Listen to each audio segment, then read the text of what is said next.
Bila kita nampak raut wajah orang yang tenang cerah, maka ketenangan bukan pada wajahnya. Bila nampak orang melangkahkan kaki dengan tenang penuh wibawa, maka ketenangan bukan pada kakinya.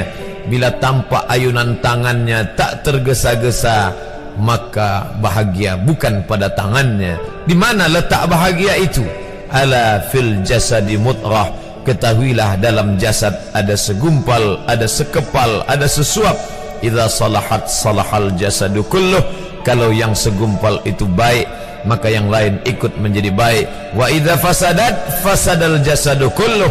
Kalau yang segumpal itu rusak, maka dia pun ikut menjadi rusak. Yang segumpal itulah yang mengendalikan mata, telinga, tangan, kaki. Yang segumpal itulah tempat rindu, benci, marah, ridha, ikhlas, fasik, hasad, kufur. Di sanalah bersemayam rindu dan benci. Maka jangan terlampau benci. Habib habibaka haunamma.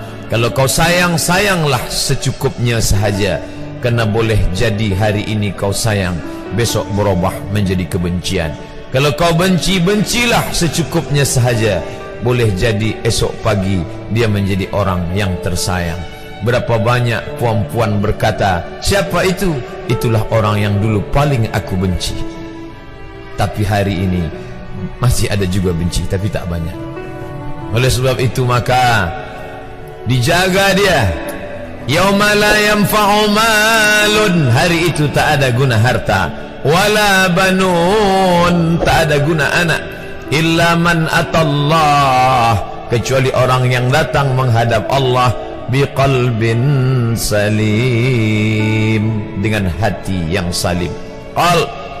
Qaf lam ba, qallaba, berbolak-balik. Qallaba, tidak selamanya bahagia.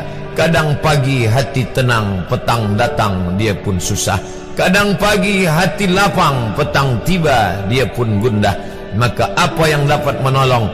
Ala bizikrillah, ketahuilah dengan banyak menyebut mengingat Allah, tatma'innul qulub, maka hati akan menjadi lapang. Qalbul mu'min baina asabi'ir rahman, hati orang beriman berada di antara jari jemari kuasa Rahman. Kalau dia hendak, dia balikkan yang senang menjadi susah. Kalau dia berkehendak, yang susah dia balik menjadi lapang. Berapa banyak orang yang tampaknya mungkin kita kata dia susah, tapi dia masih boleh tersenyum. Sebaliknya orang yang menurut pandangan zahir kita cukup segala, makan, pakai, tapi tampaknya kesenangan tak pernah singgah. Apa sebab? Kerana hati milik Allah. Dia ada dalam diri kita, tapi dia bukan punya kita. Lillahi ma fis samawati wa ma fil ard. Apa di langit, apa di bumi, milik Allah. Balikkan kepada Allah. Dari Allah balik kepada Allah. Senang mengucapkannya, payah mengamalkannya, lebih sulit memasukkannya ke dalam hati. Oleh sebab itu maka apa cara supaya hati menjadi lapang? Yang pertama, iman. Mesti ada iman.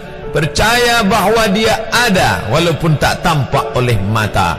Dulu ada seorang filosof, dia berkata bahawa aku percaya dia ada bila boleh tampak oleh mata, disentuh tangan, didengar telinga.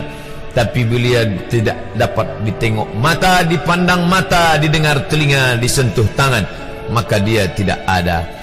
Inilah orang-orang yang berfaham wujudiyah. Wujud ada, mikrofon ada, mimbar ada, orang ada, kerana aku boleh menatap dengan mata, mendengar suara dengan telinga, bersapa tangan dengan alat yang diciptakan Allah Subhanahu wa ta'ala. Tapi kita mengenal dia bukan kerana rupa. Bahkan bila kita pejam mata nampak berbagai macam rupa, itukah dia? Bukan. Walam yakul lahu kufuwan ahad.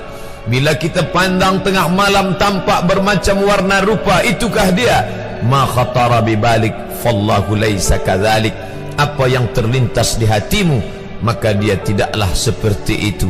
Dia tak dapat dipandang dengan mata. La tudrikuhul absaru, dia tak dapat ditangkap mata. Wa huwa yudrikul absara, dialah yang dapat menatap mata. Jangankan dia, wajah kita pun kita tak boleh melihatnya. Siapa yang boleh melihat wajahnya? Sementara belum dijumpai cermin, belum pandai orang membuat cermin, orang tak tahu bentuk rupa wajahnya bagaimana. Sampai suatu hari dia dalam perjalanan panjang, dia tengok ada pohonan rindang, lalu kemudian dia berteduh di bawah pohon rindang, menghindar dari panas terik matahari. Di bawah pohon rindang ada kolam air, maka saat dia akan mengambil minum dari air kolam, disitulah dia melihat wajahnya. Oh, begitu rupa wajah di dalam air kolam.